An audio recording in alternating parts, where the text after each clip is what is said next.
سبيل الدموع سبيل مريح تنهدى يا صاحي كي تستريح وبث الدعاء کسی عمل کے مقبول ہونے کے لیے 3 شرطیں ہیں. 3 شرطیں پائی جاتی ہیں تو عمل اللہ کے ہاں مقبول ہے. اگر 3 شرطیں نہیں پائی جاتی ہیں تو اللہ کے ہاں وہ عمل مقبول نہیں. سب سے پہلے اعتقاد کا درست ہونا ضروری ہے.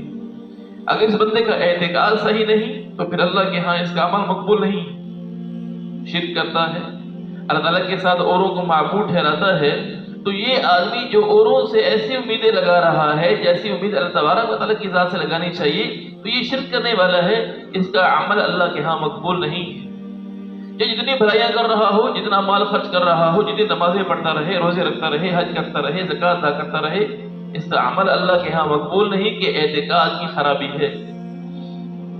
اور دوسری چیز, اعتقاد تو درست ہے لیکن دل کے اندر جذبہ یہ ہے کہ لوگ واہ واہ کہیں. ریاکاری کا جذبہ ہے, لوگوں کو دکھلانے کا جذبہ ہے. اللہ تبارک و تعالیٰ کی رضامندی مقصود نہیں.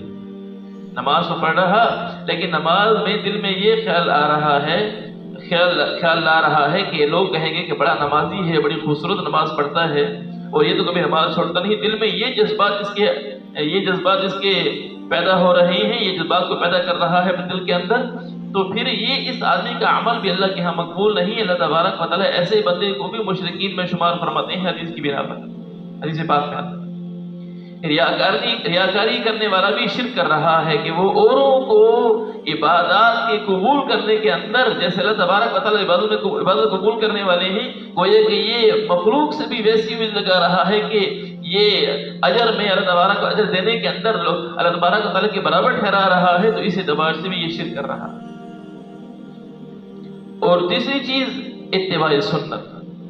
اگر عمل تو ہو رہا ہے, اعتقاد بھی درست ہے, جذبہ بھی اللہ تبارک و تعالیٰ کی رضامندی کا ہے, لیکن سنت طریقہ نہیں ہے تو عمل پھر بھی مقبول نہیں. مثال کے طور پر کوئی آدمی یہ کہ میں نماز پڑھوں گا, اللہ کا حکم ہے, اللہ تبارک و تعالیٰ نے اس کا حکم دیا ہے. اب اعتقاد بھی درست ہے, اللہ تبارک و تعالیٰ کی ذات پر کامل اعتقاد بھی ہے, جذبہ بھی یہ ہے کہ اللہ تعالیٰ راضی ہو جائے, لیکن سنت کے خلاف نماز پڑھ رہا ہے. نماز پڑھنی چاہیے مغرب کی طرف منہ کر کے, یہ پڑھ رہا ہے مشرق کی طرف منہ کر کے. وہاں عبادت مقبول ہوگی کہ حضور صلی اللہ علیہ وسلم کی سنت کا اتباع نہیں ہے. اسی طرح یہ آدمی زکوٰۃ ادا کر رہا ہے, لیکن زکوٰۃ تو ادا کروں گا لیکن سنت کے مطابق جو حضور صلی اللہ علیہ وسلم کی اتباع ہے وہ نہیں کر رہا ہے, کہ اب یہ زکوٰۃ کافروں کو دے رہا ہے, تو اب اتباع سنت نہیں ہے. اللہ تعالیٰ کی رضامندی کا جذبہ بھی ہے اور اعتقاد بھی درست ہے, لیکن حضور صلی اللہ علیہ وسلم کی اتباع نہیں ہے, کافروں کو دے رہا ہے, تو کافروں کو دینے سے کہاں اس کی زکوٰۃ ادا ہوگی. اس لیے عمل کے اندر یہ تینوں چیزیں ہونا ضروری ہے. اعتقاد بھی درست ہو, اللہ تبارک و تعالیٰ کی رضامندی کا جذبہ بھی ہو, اور تیسری چیز اتباع سنت ہو, تو یہ اللہ کے ہاں اس کا عمل مقبول ہوگا.